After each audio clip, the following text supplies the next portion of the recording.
جیسا کہ ہے نکاح ملاپ اور محبت کا باعث بنتا ہے، اور شرک کرنا لڑائی اور جھگڑے اور دوری کا باعث ہے۔ اب قرآن مجید میں اللہ رب العزت نے اسی طرف اشارہ فرمایا، وَجَعَلْنَا بَيْنَكُمْ مَوَدَّةً وَرَحْمَةً، کہ ہم نے اس رشتے کے درمیان ایک مودت اور اپنی ایک خاص رحمت رکھی ہے، انسیت رکھی ہے، جس سے آگے خاندان جو ہے وہ نشو و نما بھی پاتا ہے، خاندان پورا بھی ہوتا ہے اور اس کی تربیت بھی ہوتی ہے۔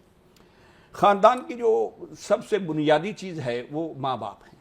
اگر ہم اسلام کی طرف جائیں تو اسلام ہمیں کہتا ہے کہ وَقَضَىٰ رَبُّكَ أَلَّا تَعْبُدُوا إِلَّا إِيَّاهُ وَبِالْوَالِدَيْنِ إِحْسَانًا، جیسے تم میرے عبادت گزار بندے بنو ویسے والدین کے خدمت گزار بھی بنو۔ ماشاءاللہ۔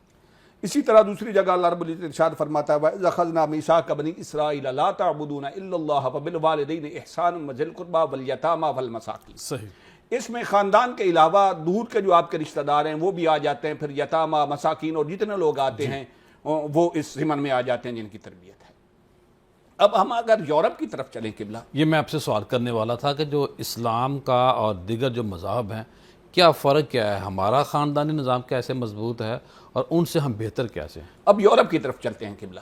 یورپ میں دیکھیں ریاستی ادارے جتنے بھی اچھے ہوں، جتنا بھی بہترین کام کریں، لیکن دیکھیں یورپ میں جو ہے لوگوں نے اولڈ ہاؤسز بنائے ہوئے ہیں، اولڈ ہومز بنائے ہوئے ہیں۔ جب کوئی بوڑھا ہو جاتا ہے والد یا والدہ ان کو جو ہے وہ وہاں جمع کروا دیتے ہیں، جبکہ اسلام یہ کہتا ہے کہ نہیں نہیں، ہمارے ہاں بھی بہت بڑی تعداد میں ہے۔ اما یبلغن، میں ایک بات عرض کرنا چاہتا ہوں، اما یبلغن عندک الکبر احدہما او کلاہما فلا تقل لہما اف ولا تنہرہما وقل لہما قولا کریما واخفض لہما جناح الذل من الرحمہ وقل رب ارحمہما کما ربیانی صغیرا۔ میں ترجمہ کی طرف نہیں جانا چاہتا، صرف اتنا عرض کرنا چاہتا ہوں کہ بڑھاپے میں والدین کا سہارا بننا یہ اولاد کا فرض ہے۔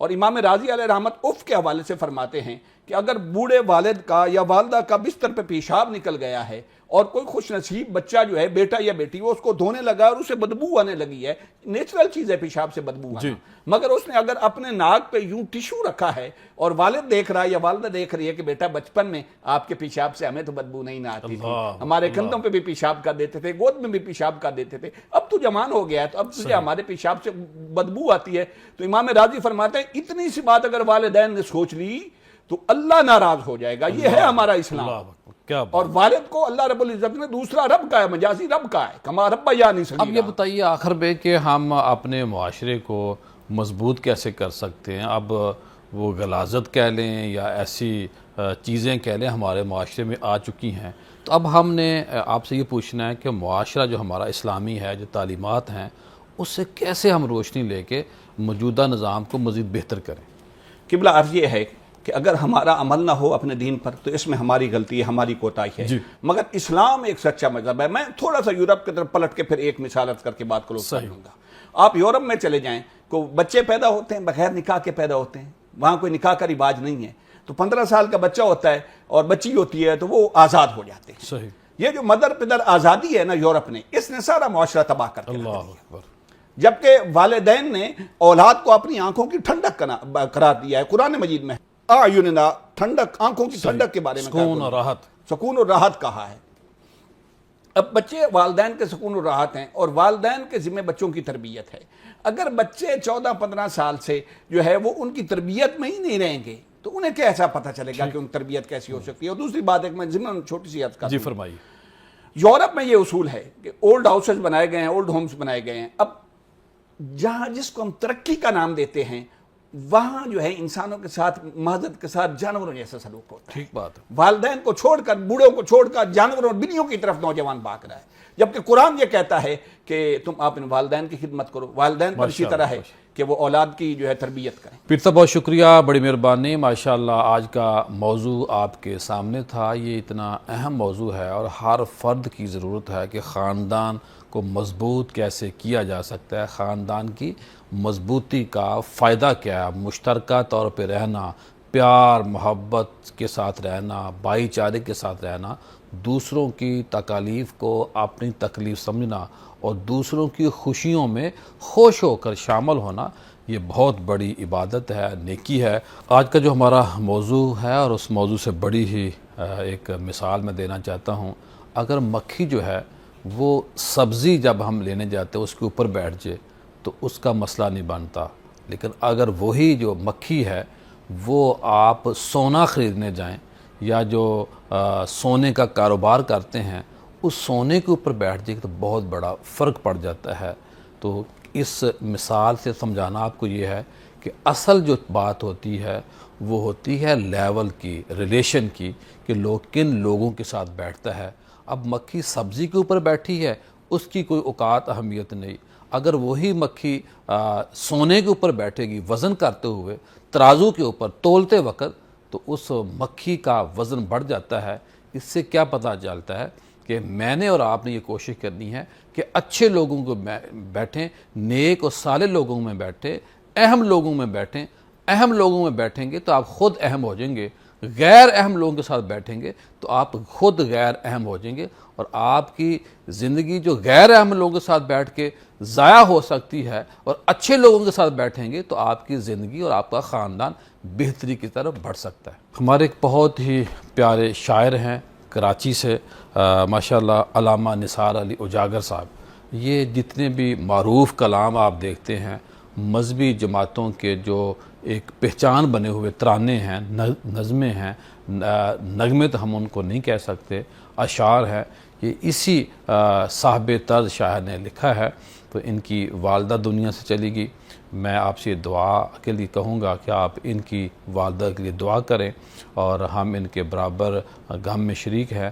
اللہ پاک ان کی والدہ کو جنت الفردوس میں اعلیٰ مقام عطا فرمائے۔ ہمارے بہت ہی پیارے دوست ہیں، مہربان ہیں، مولانا احسان الحق صدیقی صاحب، محمدیہ غوثیہ جو بیرا شریف کی لاہور کے اندر شاخ ہے، برانچ ہے، بڑا اچھا مدرسہ ہے بادامی باغ لاہور کے اندر، ان کی والدہ صاحبہ دنیا سے چلی گئی۔ دعا کیجئے کہ اللہ پاک ان کی والدہ کو جنت الفردوس میں اعلیٰ مقام عطا فرمائے۔ اور آج ہمارا وظیفہ ہے یا کعبدو، یا کعبدو۔ یہ ایک ایسا وظیفہ ہے کہ جب ہم اس کو پڑھتے ہیں تو اس سے کیا ہوگا کہ روزی جو تنگ ہے، جو کم ہے، وہ اضافہ ہو جائے گا۔ اگر کوئی بندہ یا کعبدو یا قابضو دونوں طرح پڑھا جا سکتا ہے، کیونکہ دونوں طرح سے پڑھنے کی سہولت موجود ہے۔